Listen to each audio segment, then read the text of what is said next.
गुरु मानसु करिए जानते, ते नर कहिए अंध, महादुखी संसार में आगे जम के बंद।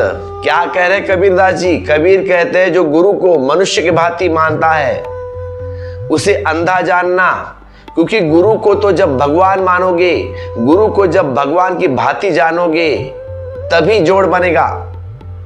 अगर गुरु को भी मनुष्य के भांति तुम जानते हो या मानते हो तो तुम्हारे संबंध शारीरिक होंगे, ऊपरा ऊपरी।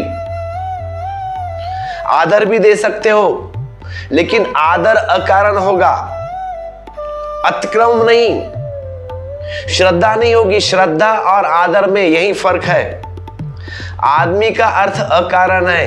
यह आदमी ज्यादा जानता है, मुझसे ज्यादा जानता है, आचरणवान है, त्यागी है, ऐसा है वैसा है, रोज गीता पढ़ता है, पूजा करता है। कारण है तो आदर है। लेकिन श्रद्धा क्या है? श्रद्धा अकारण है, इसीलिए आदर तोड़ा जा सकता है, श्रद्धा तोड़ी नहीं जा सकती। श्रद्धा बहुत अलग है, क्योंकि कल पक्का पता चल जाए कि नहीं यह उतना आचरणवान नहीं है तो आदर टूट जाएगा। अगर तुम्हारा गुरु झूठा साबित हो तो आचरण टूट जाएगा, लेकिन श्रद्धा नहीं टूटेगी, क्योंकि श्रद्धा कभी कारण के कारण नहीं होती। तो उसके आचरण के कारण टूटने का क्या सवाल? कल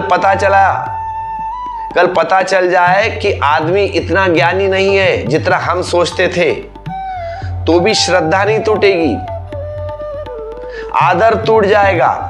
ये फर्क है आदर और श्रद्धा में। जो गुरु को मनुष्य के भांति जानता है, ऐसा कबीर कहते हैं, जो गुरु को मनुष्य के भांति जानता है। क्या कह रहे कबीरदास? तेरे नर कहिए अंध, वह अंधे है, उनके पास आंख नहीं है। निश्चित ही गुरु भी मनुष्य है पर मनुष्य नहीं है। मनुष्य तो है ही, हमारे जैसा ही शरीर है गुरु का, हमारे जैसे ही भूख लगती है उसे, हमारे जैसे ही आचरण है, भूख लगती है, प्यास लगती है, सब।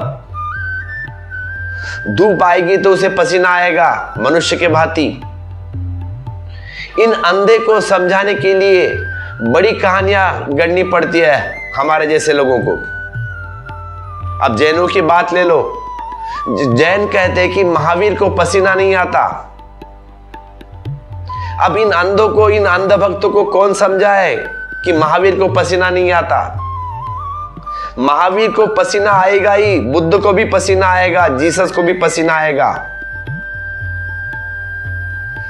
अगर ये लोग प्लास्टिक के बने हो या लोहे के तो पसीना नहीं आएगा, स्वाभाविक है। लेकिन कहानियां गढ़ी जाती है कि महावीर को पसीना नहीं आएगा।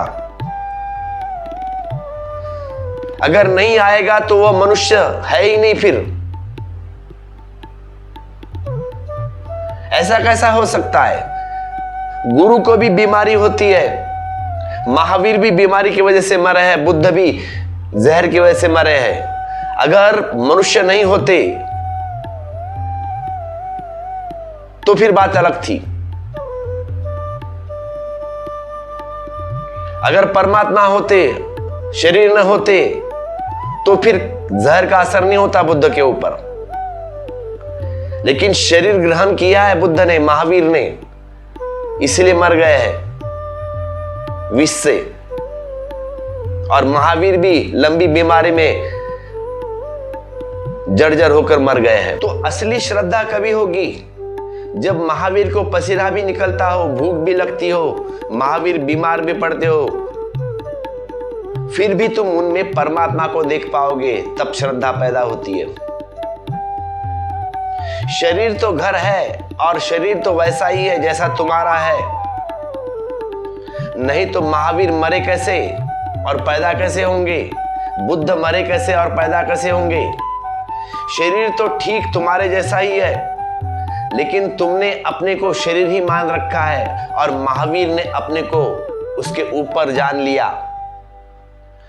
तुम अपने शरीर से जुड़े हो, लेकिन महावीर शरीर से जुड़े नहीं है।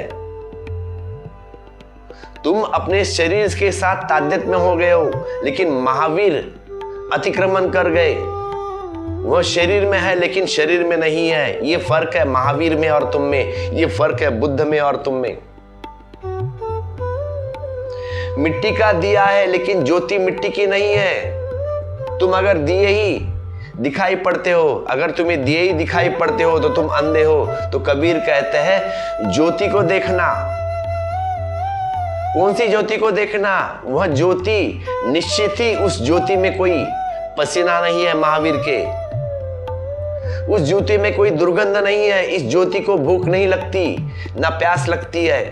लेकिन उस दिए को तो प्यास भी लगेगी, तेल की जरूरत भी लगेगी, तेल की भी जरूरत होगी। थकेगा भी वह शरीर, टूटेगा भी और मरेगा भी।